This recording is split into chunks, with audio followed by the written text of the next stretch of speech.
गांधी कहते हैं प्रधानमंत्री का सीना 56 इंच से 32 इंच हो गया। ठीक है, सवाल अगर 56 इंच का सीना उनका कम हो गया है तो आपका तो बढ़ गया है ना। तो पूछिए तेजस्वी यादव का नाम क्यों आ रहा है, उनके पीएस का नाम क्यों आ रहा है। और पीएस जो हैं, अगर एक कैबिनेट रैंक के लीडर ऑफ ऑपोजिशन के पीएस हैं तो वो बुक क्यों करते हैं कमरा, क्या तार जुड़े हुए हैं। पहले ये होमवर्क और ये जवाब क्या इंडिया अलायंस और राहुल गांधी जी और कांग्रेस पार्टी को नहीं देना चाहिए। नमस्कार नाविका जी, आपके शो में शिरकत करने का मौका मिला। उम्मीद करता हूं अगर आप उनको बता दें तो फिर मैं अपनी बात रख सकता हूं ताकि दर्शकों को सुनाई दे। उनका थोड़ा वॉल्यूम आप कम कर दे। नहीं मैम, आपसे मैं बिल्कुल इत्तेफाक नहीं करता, क्योंकि सवाल बुनियादी है, ठीक है, लेकिन ये मेन सवाल नहीं है। मेन सवाल मुझे आप इजाजत दें, प्लीज रोकना मत, मैं मेन सवाल पूछूंगा। धर्मेंद्र प्रधान जी आपके शो पे और अजय भाई कह रहे आपके शो पे कि हाँ पेपर लीक हुआ है। ये धर्मेंद्र प्रधान जी के पहले के बाइट्स प्ले कीजिए टाइम्स नाउ नवभारत पे, कहा कोई पेपर लीक नहीं हुआ, झूठ बोल रहे। आज आप कह रहे हम कार्रवाई कर रहे, बच्चों की जिंदगी के साथ आपने के लिए। नाविका जी आपके भी बच्चे हैं, नीट में 720 मार्क मिल सकते, फुल स्कोर 716 715 मिल सकते, 718 719 717 नहीं मिल सकते, क्योंकि 5 मार्क होता है सही आंसर का, -1 होता है गलत आंसर का। तो 720 के बाद 716 आते। वो हरियाणा में सबको 718 719 कैसे मिले? वो झूठ बचाने के लिए सरकार ने कहा नहीं हमने ग्रेस मार्क्स दिए। तो 1500 बच्चों को ग्रेस मार्क्स क्यों दिए, बाकी बच्चों को क्यों नहीं दिए? ये किस तरह की सरकार चल रही? तीसरी बात, गुजरात के अंदर वो बच्चे कह रहे थे मास्क लगाकर कि आंसर्स में हमें हेल्प किया गया। गुजरात पुलिस ने कार्रवाई की, मैं गुजरात पुलिस को धन्यवाद देता हूं। ये धर्मेंद्र प्रधान जी ने आपके शो पे आके कहा नहीं नहीं ऐसा कुछ नहीं, गुजरात के अंदर आज कार्रवाई हो रही। क्यों झूठ का? एजुकेशन मिनिस्टर को रिजाइन करना चाहिए कि नहीं चाहिए? चौथी बात, एक लड़का जिसका मैंने देखा है अच्छे स्कोर से 680, जितने भी प्रेपरेटरी टेस्ट है मैंने देखा 680 का उसका स्कोर था, बहुत अच्छा स्कोर होता है 680। हरियाणा के सेंटर में उसको मिलता है 718। 718 मिल ही नहीं सकता, 718 मिल गया। क्यों मिला 718? उसका कोई जवाब नहीं। 680 का 718 कैसे हो सकता है? ये सारे सवाल के जवाब देने से ये भाग रहे। आज जो ये यू टर्न किया है भाजपा ने, अगर तेजस्वी यादव जी के पीए ने कुछ किया है नहीं किया वो बात का विषय है, इन विषयों पर बात नहीं हो रही। मैम एक लास्ट सवाल, जिस दिन मैं आपके साथ बैठा था, जिस दिन हमारे रिजल्ट्स आए, उस दिन नीट के रिजल्ट्स डिक्लेयर नहीं होने थे और 10 दिन बाद डिक्लेयर होने थे। इसलिए डिक्लेयर किए गए इलेक्शन के दौरान क्योंकि वो हेडलाइंस ही नहीं होगा और ये स्कैम बच सकता है। वरना 4 तारीख को क्यों डिक्लेयर किया जब 15 तारीख को डिक्लेयर होना था? आप मुझे बताएं, भारत के इतिहास में दूसरी बार जब हुआ ये 4 तारीख को डिक्लेयर, 10 दिन पहले रिजल्ट डिक्लेयर हो रहे बिना किसी के परमिशन के। एजुकेशन मिनिस्टर को पता नहीं था, एजुकेशन सेक्रेटरी को पता नहीं था। मैं आपके 100% सारे सवालों से सहमत हूं और अजय आलोक से इनके जवाब लूंगी, लेकिन एक सवाल पर मेरे को आपका जवाब चाहिए। आप कह रहे हैं तेजस्वी जी का कनेक्शन है तो छोड़ दीजिए उसको, वो दूसरा सवाल है। पहला स्टूडेंट्स का सवाल है। राहुल गांधी को तो प्रधानमंत्री के चेस्ट का साइज पहला सवाल लग रहा था, स्टूडेंट्स का सवाल नहीं था। आज वो आए तो उन्होंने पहले राजनीति की। अगर वो स्टूडेंट्स पर रहते, हम भी साथ रहते, उनके कहते कि ये सवालों के जवाब मिलने चाहिए और जरूर मिलने चाहिए। और आप जानते हैं कि टाइम्स नाउ नवभारत पर हम चुनाव के नतीजे वाले दिन के से लेकर हम ये सवाल पूछ रहे हैं और ये सबसे बड़ा campaign times now Navbharat. Rahul Gandhi तो अभी आए हैं, हम 5 जून से इस मुद्दे को लेकर चल रहे हैं, लेकिन कौन कर रहा है? कौन बात बीच में लाया कि यूक्रेन और रूस के बीच में झगड़ा शांत कर देते हैं और वो इजराइल और गाजा के बीच का झगड़ा तय कर देते हैं? पॉलिटिक्स कौन लाया? मैं जवाब देता हूं, बिल्कुल पॉलिटिक्स कर रहे। सुनिए नाविका जी, नो इफ नो बट, हम विपक्ष में हैं, हम पॉलिटिक्स करते सवाल उठाएंगे। प्लीज मुझे रोकना मत, आप मीडिया में हैं, आप सवाल उठाकर आप अपना काम करोगे, ये हमारा धर्म है। पॉलिटिकल माध्यम से नहीं, रोकना मत। नाविका जी प्लीज, आप मुझे प्लीज गिव मी जस्टिस, ये हमारा धर्म है पॉलिटिकल माध्यम से सवाल पूछना। आप कैसे आपको रोक सकते हैं? बंद कीजिए पॉलिटिक्स, एक ही पार्टी की सरकार चलाए। अगर पॉलिटिक्स नहीं करते धर्मेंद्र यादव ने आपको झूठ बोला, मैं आपसे भी सवाल पूछूंगी, मैं उनसे भी सवाल पूछूंगी। मेरा धर्म आप मुझे मत सिखाइए, मेरा धर्म आपसे भी सवाल पूछना है और उनसे भी पूछना है। मैं बिल्कुल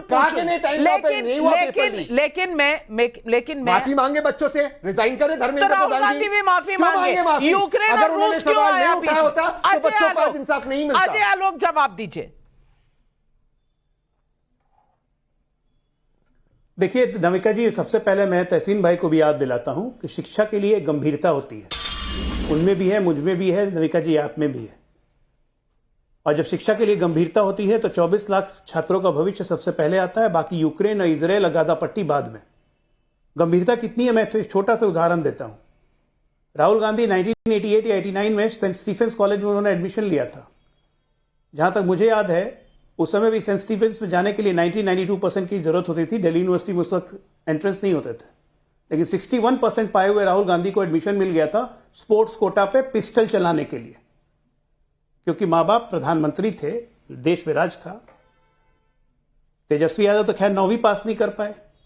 मीसा भारती टाटा के कोटे पे जमशेदपुर में मेडिकल में एडमिशन ले ली क्योंकि पिताजी मुख्यमंत्री थे, और लालू जी के 2-3 सुपुत्र और मेडिकल में बेमेसरा से लेकर हर जगह एडमिशन लेते गए। ये होती है शिक्षा की गंभीरता। और ऐसे ऐसे शिक्षा की गंभीर लोगों को 24 लाख छात्रों का भविष्य नहीं दिखा रहा, उनको यूक्रेन का युद्ध दिखा रहा, मोदी जी पे कटाक्ष सूझ रहे हैं। बहुत अच्छा है, ये आपकी गंभीरता है। यहां धर्मेंद्र प्रधान जब बैठ के आपको प्रेस कॉन्फ्रेंस करके कह रहे हैं कि मैं गंभीरता से अपनी नैतिक जिम्मेदारी स्वीकार करता हूं कि गड़बड़ी है, वो आपको नहीं दिखता है। वो जब कहते हैं कि हाई पावर्ड कमेटी बना के ही हम लोग 0 एरर एग्जाम इनिशिएट करेंगे, तो वो आपको नहीं दिखेगा। वो जब कहते हैं कि इस एग्जाम में जो भी दोषी होगा उसको हम नहीं छोड़ेंगे, वो आपको नहीं दिखेगा। नैट एग्जाम में जब उन्होंने कहा कि गृह मंत्रालय के खुफिया विभाग इन सेट 4 से हमें सूचना मिली कि डाक वेब पे आ गए क्वेश्चन, हमने मिलान करवाया, तुरंत एग्जाम कैंसिल कर दिया क्योंकि पुष्टा सबूत थे, वो आपको नहीं दिखेगा। जब उन्होंने कहा कि बिहार पुलिस अच्छा काम कर रही है, यूओ ने हमें सब कह दिए, उन्होंने कहा कुछ दिन का इंतजार कीजिए, हम और डिटेल सबूत ला के आपको देंगे, वो आपको नहीं दिखेगा। जब उन्होंने ये कहा कि हमें उन छात्रों का भी ध्यान देना पड़ेगा जो अपने मेरिट से इस मेरिट लिस्ट में आए हैं, वो भी आपको नहीं दिखेगा। अरे आपको सिर्फ राजनीति दिखती है क्या? तो पहले क्यों कहा कि कुछ नहीं हुआ, वो पूछिए क्या गलत कहा? क्यों कहा कुछ नहीं हुआ? आप आए हो और मेधावी स्टूडेंट्स की बात कर रहे हो। 10 साल में आप 3rd डिवीजन मतलब 99 सीट पर रह गए हो आप, और आपको राजनीति सूझ रही है इस विषय पर। आज के दिन राजनीति सूझ रही है। Priyanka Gandhi fake video circulate करवा रही है। लेकिन आलोक जी, लोग सवाल तो पूछेंगे, और ये छोटी मोटी बात नहीं है। 24 लाख बच्चों ने ये एग्जाम दिए, 24 लाख से ज्यादा बच्चों ने ये एग्जाम दिए। अगर 5 मई को बिहार में रजिस्टर होती है एफआईआर, उसके बाद अरेस्ट होते हैं, मैं पूछना चाहती हूं कि 20 जून तक कोई एक्शन क्यों नहीं हुआ? यह सवाल जायज है या नहीं? एनईटी का एग्जाम आप एक दिन में कैंसिल कर देते हैं, एनईटी पर आपके पास 1.5 महीने से कोई जवाब नहीं है। यह सवाल देश के लोग क्यों ना पूछें?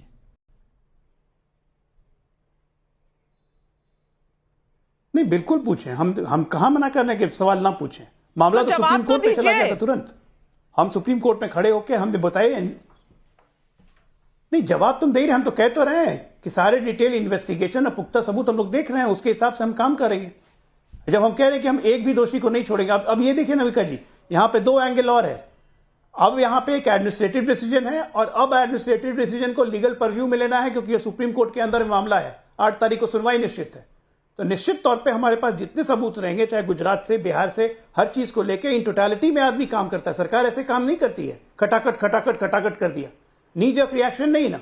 आपके पास टोटल इन टोटलिटी पूरे प्रूफ है, सबूत रहे, उसके बेसिस पे, उसके लाइट में हम निर्णय लेंगे। वही धर्मेंद्र प्रधान जी ने आज कहा है, तो गलत कहां? मनोज यादव जी, क्या आप संतुष्ट हैं इस जवाब से? कि काउंसलिंग पे हम रोक नहीं लगाएंगे, काउंसलिंग पे हम रोक नहीं लगाएंगे। अगर हम रिजल्ट कैंसिल करेंगे तो काउंसलिंग अपने आप कैंसिल हो जाएगी। ये सुप्रीम कोर्ट ने आज कहा है। सरकार कोई चीज अपने तरफ से छिपा कहां रही है? ये लोग चाहते क्या है? ये लोग कंफ्यूजन फैलाना चाहते हैं और कुछ नहीं। सरकार कह रही है कि दूध का दूध, पानी का पानी कर देंगे। जिसने किया है, जिसने करवाया है, उसको ही पकड़ेंगे और हर चीज उसी हिसाब से करेंगे। और मैं 2015 का एक स्टेटमेंट आपको सुप्रीम कोर्ट का याद दिला दूं। 2015 में सुप्रीम कोर्ट ने जब परीक्षा कैंसिल की थी, सुप्रीम कोर्ट ने बड़े साफ शब्दों में कहा था, ये मैं नवभारत टाइम्स को ही कोट कर रहा हूं, कि अगर एक छात्र भी गलती से एडमिशन चला गया और एक छात्र भी गलती से डॉक्टर बन गया, तो उस पूरे परीक्षा का कोई मतलब नहीं रह जाता। यही करके सुप्रीम कोर्ट ने कैंसिल किया था। ये नवभारत टाइम्स का पिटीशन है, ये सुप्रीम कोर्ट के निर्णय, ये हमारा निर्णय नहीं है। तो चाहे बिहार हो, चाहे गुजरात हो, अगर एक छात्र भी गलती से जा रहा है तो ये प्रश्न आएगा। तो ये प्रश्न को पूरे टोटालिटी के साथ सरकार देखती है। मनोज यादव जी, क्या आप संतुष्ट हैं जो अब तक जवाब आए हैं? और मैं आज आपसे रिक्वेस्ट करूंगी, राजनीति से पहले इस देश के युवा बच्चों क्या सोचें।